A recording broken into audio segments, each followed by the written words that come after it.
যাবেন? বাবাকে বলবেন প্রজাদের কথা, নবাব মুর্শিদ কুলির অত্যাচারের কাহিনী।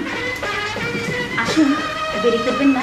কিন্তু রাজরক্ষে না আসা পর্যন্ত এই মন্দির রক্ষা করবে কে? আমি।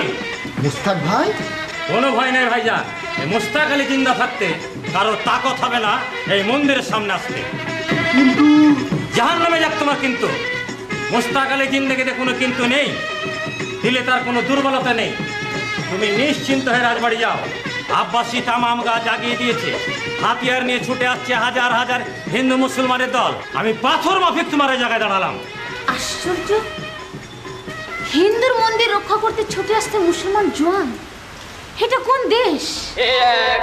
আজব দেশ, শুনবি কি এর গান, মানুষের মুখে কাঁদে খোদা ভগবান, খোদা ভগবান।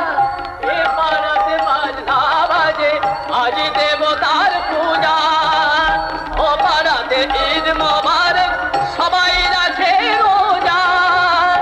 এ আজব দেশ, শুনবি কি এর গান। থাকবে না, একটা মন্দিরও থাকবে না দিনাজপুরের মাটিতে। নবাব মুর্শিদ কুলির সঙ্গে এই আমার শর্ত। শর্ত? হ্যাঁ শর্ত।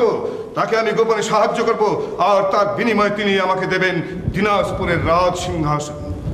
কিন্তু কাল এই দুর্ঘটনা কি করে ঘটলো? মন্দিরের খবর প্রাসাদে পৌঁছে দিল কে? আমি। তুমি? হ্যাঁ।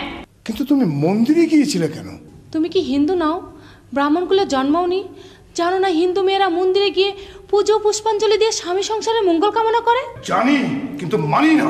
তুমি অসুস্থ নাও তো? না, আমি সুস্থ মনে বলছি। আমার দেবতা আমি নিজে। এ কি বলছো তুমি? ঠিকই বলেছি।